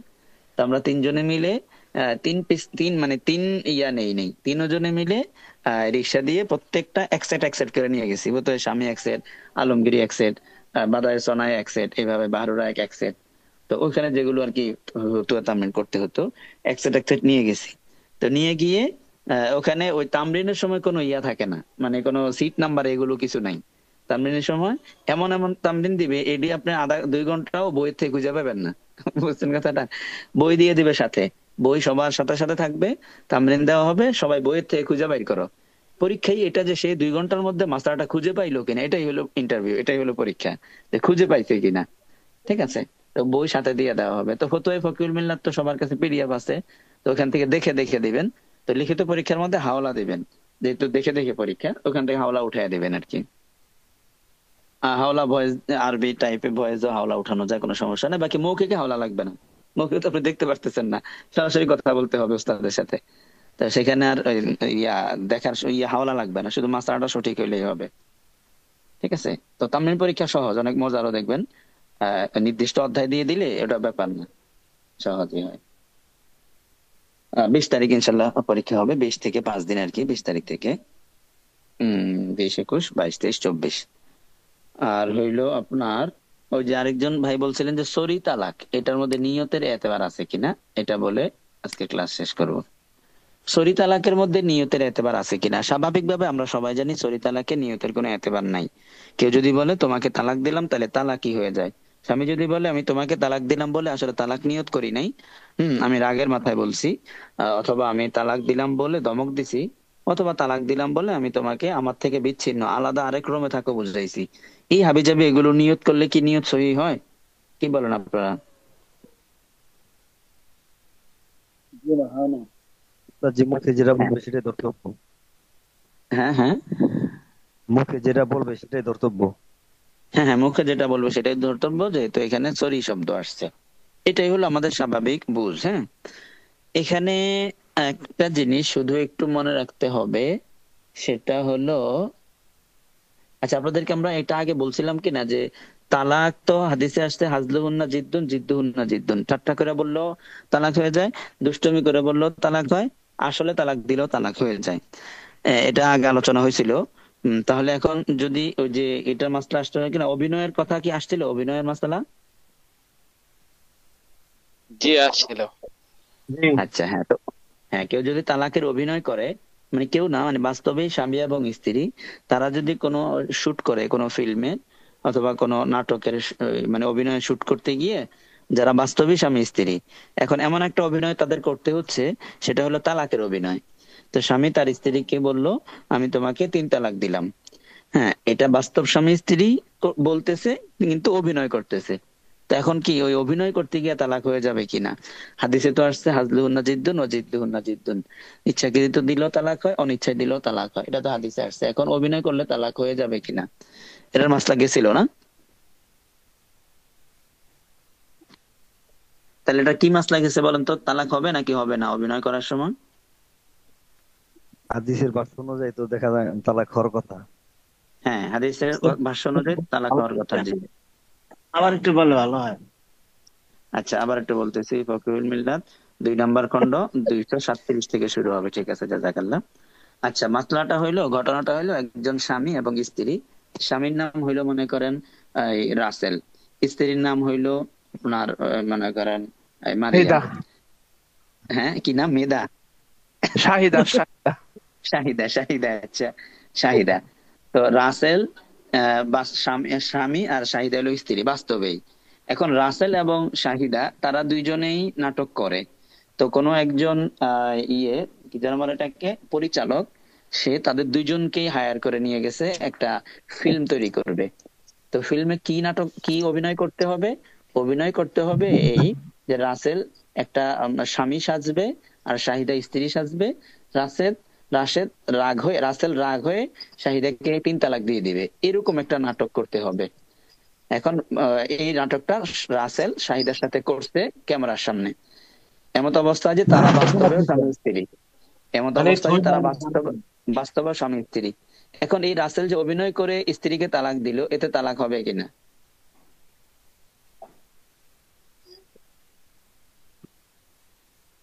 হাদিসের ভাষ্য অনুযায়ী বা আপনাদের বুঝ জি অনুযায়ী না, কি মনে তালাক হয়, হবে তালাক না। হবে হয়ে যাবে নাকি হবে না? উস্তাদি, তালাক হয়ে যাবে, জি না। কারণ হচ্ছে তালাক হবে না, তালাক হবে না। নিয়তে হাদিসের তো ভাষ্য নাই। অনুযায়ী ওস্তাদজি তালাক হয়ে যায়। হাদিসের ভাষ্য অনুযায়ী ওস্তাদ তালাক যে হয়ে যায়, তাই তো? ছিলেন, জি, জি জি। আচ্ছা। আর আর কেউ কেউ বলতেছেন তালাক হবে না, নাকি? জি, তালাক আর হবে না, এখানে সে গুনাহগার হতে পারে।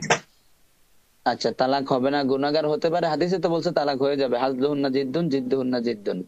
ইচ্ছাকৃত বললেও তালাক হয়, অনিচ্ছায় বললেও তালাক হয়, তাহলে হবে না কেন তালাক? এখানে তো তালাকের ইচ্ছা নাই, আর অনিচ্ছাকৃত তো মনে হয় দেয় নাই, নিয়তেই তো নাই। হাদিসে তো বলছে নিয়ত ছাড়াও হয়ে যাচ্ছে। মানে তালাক যদি কেউ ঠাট্টা করে, মনে করেন স্ত্রীকে ঠাট্টা করে বলছে তুমি তালাক, দুষ্টুমি করতেছে, তাহলে কি তালাক হবে না হবে না? তাহলে তো বিল ইত্তেফাক সবাই তালাক হয়ে যাবে বলে। কারণ ঠাট্টা করে তালাক দিলেও, হাজলুন মানে ঠাট্টা করা, হ্যাঁ, হাজলুহুন্না জিদ্দুন জিদ্দুহুন্না জিদ্দুন, জিদ্দুন মানে ইচ্ছাকৃত ভাবে তালাক দেওয়া, আর হাজলুন মানে দুষ্টুমি করা, ঠাট্টা করা। তো ঠাট্টার ছলে উস্তাদি, কেউ যদি তালাক দিলে, হুম, যদি এরকম হয় যে একজন, যদি কেউ একজন গুলি ধরে মাথার মধ্যে দেওয়ার পর বলবে যে তুই তোর স্ত্রীকে তালাক দে, তো ওই অবস্থা তালাক দিলে তো তালাক হয়ে যাবে। ইকরাহান, হ্যাঁ ইকরাহ, যদি কেউ বাধ্য করে তালাক দিতে, বাধ্য হয়ে আহ, যদি দেয়। হ্যাঁ, ইকরাহের সুরতে তালাক হবে কিনা, ঠিক আছে? তো এখন তাহলে এইটার কি হবে হুকুম? হ্যাঁ, তো এটার জন্য আপনারা একটা জিনিস খেয়াল করেন, সেটা হইলো আপনার, এখানে আমার কলমটা কই, এই যে পাইছি, লাইন আছে কিনা দেখি একটু, ওই আছে মনে হয়। আচ্ছা, দেখেন একটা জিনিস, সেটা হইলো উম একটু সাইডে থাকুক।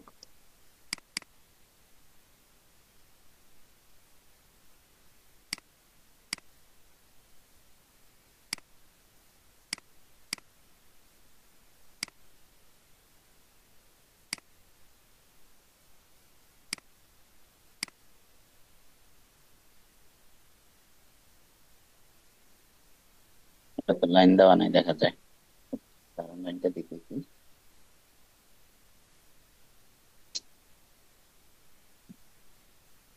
দেন এটা একটু দাও তো লাইনটা, ইয়ার মধ্যে দাও, ইউএসবিটা লাগাও। আচ্ছা, তো এখানে একটা জিনিস লক্ষ্য করেন, তালাক যখন কেউ কাউকে দিবে, হুম, যেখানে দিতে হবে, দেখা যায়। হ্যাঁ, হ্যাঁ, আসছে, ঠিক আছে। আচ্ছা, তালাকের বিষয়টা হলো, তালাক যখন দিবে তখন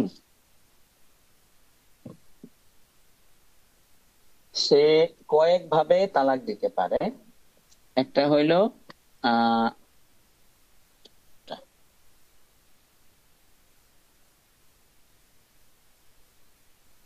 হ্যাঁ, একটা হইলো, 1 নাম্বার আসি আমরা, হইলো সে তালাক দিয়েছে কি আহ জিদ্দান। জিদ্দান মানে হলো ইচ্ছাকৃত ভাবে তালাক দিয়েছে, তালাকের নিয়তেই তালাক দিয়েছে, তাহলে আর তালাকু জিদ্দান, ইচ্ছাকৃত তালাক দিয়েছে। 2 নাম্বার হইলো আর তালাকু হাজলান, হ্যাঁ হাজলান, সে ঠাট্টা করে তালাক দিয়েছে। 3 নাম্বার হইলো আর তালাকু তামসিলান, তামসিলান, তামসিলান তালাক দিয়েছে, মানে উদাহরণ দিয়ে। উদাহরণ মানে মানে একজন শিক্ষক তার ছাত্রীকে পড়াচ্ছে যে এইভাবে আন্তি তালিকুন বললে, মানে উদাহরণ দিয়ে বোঝাচ্ছে যে আমি তোমাকে তালাক দিলাম, এটা বলে বুঝাচ্ছে। তাহলে এই কেউ যদি কোনো স্বামী যদি তার স্ত্রীকে শিখায় যে তোমাকে তালাক দিলাম এটা বলে তালাক হয়ে যায়, এটা যদি উদাহরণস্বরূপ স্বামী তার স্ত্রীকে বুঝায় পড়ায় উদাহরণ দেয়, তাহলে তালাক হবে কিনা বুঝছেন? তালাক তামসিলান মানে কি? জি। হ্যাঁ, তালাক তামসিলান। এরপরে আসেন হইলো 4 নাম্বার হইলো আত-তালাকু কারহান। কারহান, হ্যাঁ, কারহান মানে বাধ্য করা। কেউ বাধ্য করছে যে তুমি তোমার স্ত্রীকে তালাক দাও, আন্দালে মেরে ফেলবো, ঠিক আছে? তাহলে আত-তালাকু কারহান, বাধ্য হয়ে তালাক দেওয়া। 5 নাম্বার হইলো আত-তালাকু হিকায়াতান। হিকায়াতান, হিকায়াতান, হিকায়াত মানে কি? হিকায়াত মানে হইলো ঘটনা বর্ণনা করা। হেকায়াত করা, হেকায়াত করা মানে হলো বর্ণনা করা। আচ্ছা, হেকায়াতান, হেকায়াতান মানে কি? হেকায়াতান মানে হইলো আরেকজনে সে তাকে তালাক দিয়েছে এই ঘটনা বর্ণনা করতেছি আমি, যে রাশেদ তার স্ত্রীকে তালাক দিয়েছে, এটা আমি ঘটনা বলতেছি, এটাকে বলে হেকায়াত। ঠিক আছে? তো আর তালাক হেকায়াতান, হেকায়াত করলে কি তালাক হয়ে যাবে কিনা? ঠিক আছে, এখন হেকায়াত, আচ্ছা এটা পরে আসি। প্রথমে জিদ্দুন, জিদ্দুনের হুকুম হইলো ইচ্ছাকৃত দিলে তালাক হয়ে যাবে, শেষ। হাজলুনের হুকুমও হাদিসে বলা হয়েছে, হাদিসে হাজলুনের হুকুম বলা হয়েছে ঠাট্টা করে স্ত্রীকে স্বামী তালাক দিলে তালাক হয়ে যায়। 2 নাম্বার গেল। 3 নাম্বার তামসিলান, কোন স্বামী যদি স্ত্রীকে উদাহরণ দিয়ে বোঝায় যে এমনি বললে তালাক হয়, হ্যাঁ আমি তোমাকে তালাক দিলাম এই কথা বললে তালাক হয়, তাহলে এটা তালাক হবে না, কারণ সে উদাহরণ দিচ্ছে। মনে করেন কুদুরি পড়াইতেছে মহিলা মাদ্রাসায়, তো নিজের স্ত্রীও পড়তেছে, তো তখন তালাক হবে না। অথবা ছাত্রীদেরকে বোঝানোর জন্য বলতেছে, তালাক হবে না। গেল কারহান, কারহানের 2 সূরত। হ্যাঁ, কারহান বাধ্য, কি কেমন বাধ্য করছে? একটা হইলো মুলজি আর একটা হইলো গায়রে মুলজি। হ্যাঁ, মুলজি উন, মুলজি উন, আর একটা হইলো গায়রু মুলজি ইন। মুলজি ইন, গায়রু মুলজি ইন, মুলজি উন। মুলজি মানে কি? মানে রাস্তা আছে, গায়রে মুলজি মানে রাস্তা নাই, উপায় নাই, মানে এমন ভাবে বাধ্য করছে তালাক না দিয়ে উপায় নাই, গায়রে মুলজি। আরেকটা এমন ভাবে বাধ্য করছে যে তার উপায় আছে, সে চাইলে তালাক না দিয়ে অন্য উপায় অবলম্বন করতে পারতো। তো যদি অন্য উপায় অবলম্বন করার কোনো সুযোগ থাকে, এই সুরতে তালাক হবে। আর যদি নিরুপায় হয়, মানে তার কোনো উপায় নাই এখন তালাক দেওয়া ছাড়া, মেরেই ফেলবে, তাহলে তালাক হবে না। উপায় থাকলে তালাক হয়ে যাবে, সে ইচ্ছাকৃত দিয়েছে বলা হবে। উপায় না থাকলে তালাক হবে না, সে এখানে ইচ্ছাকৃত দেয় নাই, তার ইচ্ছা ছিল না, সুতরাং তালাক হবে না। এটা গেল মুলজিটা। মুলজি এটা আরো সামনে ইয়েতে কি বলে এটাকে, ওই ফতুয়া স্বামীতে সামনে আরো বিস্তারিত আসবে। তো আমরা আজকে আসি হেকায়াতান, আমাদের যে মাস্টারটা বলতেছিলাম অভিনয়। এই অভিনয়টা কি আসলে? অভিনয় কি নিজের কোনো কথা বলতেছে, নাকি আরেকজনের একটা চরিত্রকে সে শুধু বর্ণনা করতেছে? চরিত্র বর্ণনা বলেন তো। করছে। হ্যাঁ, অন্য একটা চরিত্রকে, অন্য একটা গল্পকে মুখে বর্ণনা দিয়েও বলার নাম হেকায়াত। অন্য আরেকটা গল্পকে সে শুধু অভিনয় করে দেখাচ্ছে। হ্যাঁ, এটা তার নিজের জীবন না, নিজের কোনো কিছু না, আরেকজনের একটা ঘটনা, অন্য একটা ঘটনাকে সে শুধু অভিনয় করে উপস্থাপন করছে। তো এটাও হেকায়াত। ঠিক আছে, এটাও হেকায়াত, অভিনয় করা। তো অন্যজনের ঘটনা যেমন মুখে বললে বা কোনো বইয়ে যদি আমি পড়ে যাই, তখন যেমন তালাক হয় না নিজের স্ত্রী, তেমন ওই ঘটনাকে যদি আমি অভিনয় করে দেখাই তখনও তালাক হয় না, এটা হেকায়াত হয়। ঠিক আছে, এটা তালাক হয় না, তালাকের হেকায়াত হয়। আমি তালাক দেই নাই, বরং আরেকজনের তালাককে আমি হেকায়াত করেছি, বর্ণনা করেছি অভিনয় করে। বুঝতে পারলেন? এই জন্য জি। এই তালাকটা হয় না। এই জন্য 3 অভিনয়ের যে তালাক, এটা তালাক হয় না, বিবাহ হয় না। যদি অভিনয় করে বিবাহের অভিনয়, সেখানে বিবাহের অভিনয় করলে বিবাহ হয় না, তালাকের অভিনয় করলে তালাকও হয় না। বোঝা গেল? জি, নকলে কুফর, কুফর নবাসত। হ্যাঁ, নকলে কুফর, কুফর না বাসাদ, এটা আমরা বলবো কারহানার তালাকে মধ্যে। তালাকে হেকায়াতান এক। হ্যাঁ, তালাকে হেকাই বা তালাক হেকায়াতান, এটা তালাক হয় না। তাহলে আমরা তালাকের ব্যাপারে প্রাসঙ্গিক আর কি, বাকি তালাকের ব্যাপারে মাসলা শিখে গেলাম। তামরিনের প্রতিবাদ দেখাইতে গিয়ে তালাকেরও আলোচনা হয়ে গেল। এটা হলো ঘটনাক্রম হয়ে গেল আর কি। তাহলে আজকে আলোচনা এখানে শেষ করেছে। আর কোনো আশকাল নাই তো? না, বুঝছেন জিনিসটা পুরো ক্লিয়ার? এখানে গুনাহ হওয়ার সম্ভাবনা আছে কি? অভিনয়ের বিষয়ে ওস্তাদ, যে অভিনয়ের বিষয়ে যে কথা বলা হয়েছে আর কি, হুম অভিনয় করে বিবাহ হয়, অভিনয় করে তালাক দেওয়া হয়, হুম এটার কি হাজলানের অন্তর্ভুক্ত হইতে পারে না? তা অভিনয় করে যে তালাকটা দেওয়া হয়, আচ্ছা আচ্ছা। মানে ও হ্যাঁ, বুঝতে পারছি। তো হাজলুনের অর্থ হলো ঠাট্টা করা, মস্করা করা, দুষ্টুমি করা। আর হেকায়াত যেগুলো, অভিনয় যেগুলো, এগুলো কিন্তু ঠাট্টা না। এগুলো একটা ঘটনাকে অভিনয় করে উপস্থাপন করা, এটা ঠাট্টা না, কিন্তু এটা একটা বাস্তব ঘটনা। বাকি ঘটনাটা তার জীবনে না, ঘটনাটা অন্যের জীবনে, অন্যের জীবনের একটা মর্মান্তিক ঘটনা সে শুধু মানে উপস্থাপন করতেছে। তো বিবাহ এটা হাজবেন্ডের মধ্যে আসবে শাদী না, হ্যাঁ। বা তালাক, আজাদ,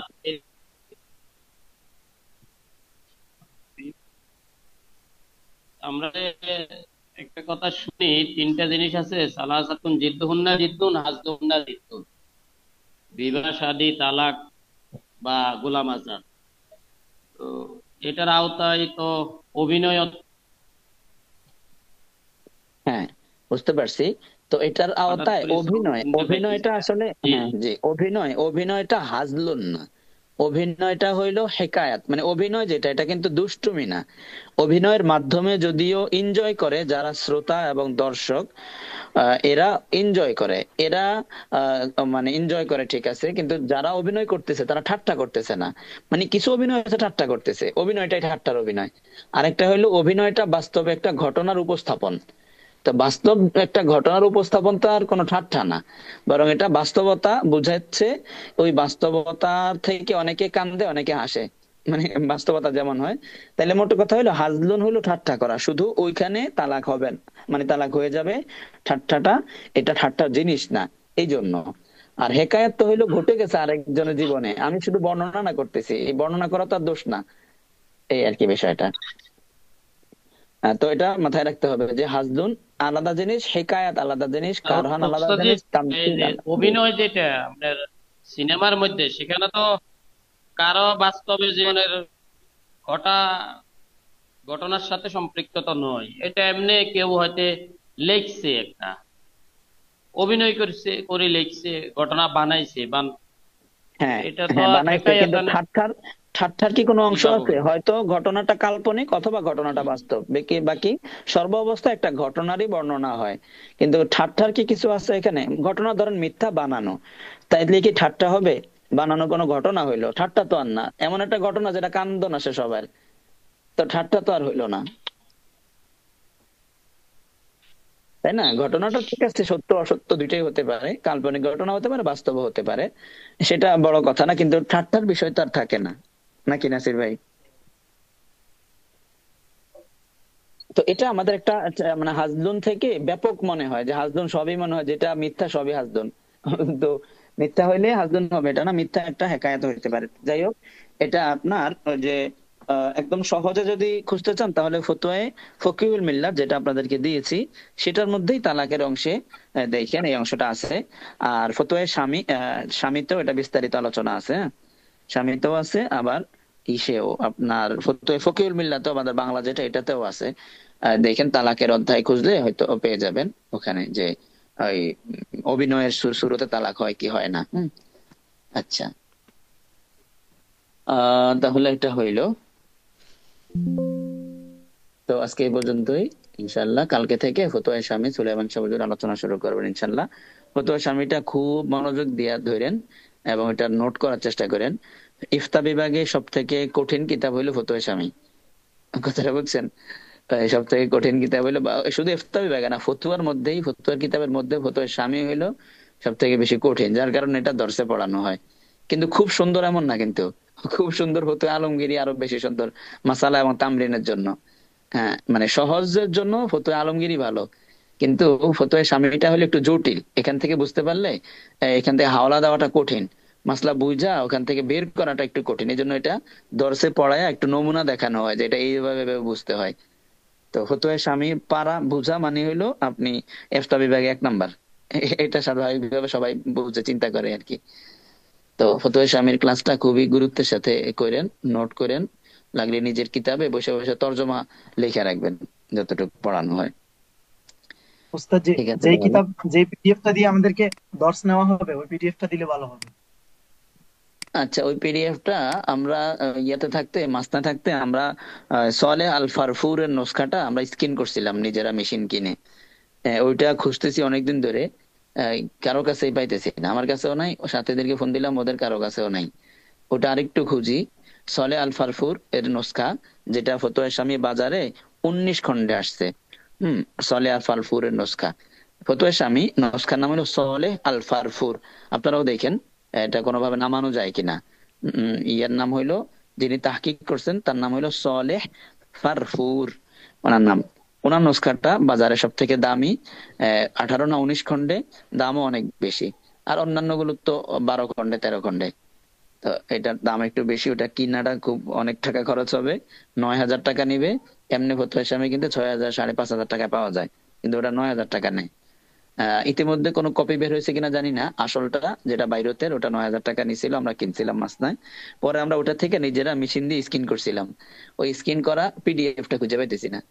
তো ওটা যদি হয় তাহলে অনেক ভালো, বাকি ওটা না হইলেও চলবে, ওটা হইলে ভালো, ওটা খুঁজতেছি, পাইতেছি না। আপনারাও দেখেন নেট থেকে কোনোভাবে নামানো যায় কিনা। যদি কিছু পেমেন্ট করেও নামানো যায় তাও ভালো, তাও জানেন পেমেন্ট করে হইলেও নামাইতে হবে এটা। আর না নামানো গেলে তাইলে ইয়ার নস্কাটা ভালো, কি যেন বলে এটাকে, HM সাইদ এর নস্কাটা আমরা নিব, বাকি দেখি ওটা পাই কিনা। ঠিক আছে। আর ইয়া কালকে থেকে 9টা 20 থেকে শুরু হবে। সুলেমান শাহ ফতোয়া শামী এটা পড়াবেন। হুজুর আসার আগে আগে চলে আসেন। ঠিক আছে। জি ইনশাআল্লাহ। আচ্ছা, তাহলে আজকে রাখলাম। আসসালামু আলাইকুম রহমতুল্লাহ। ওয়ালাইকুম ওয়ালাইকুম আসসালাম।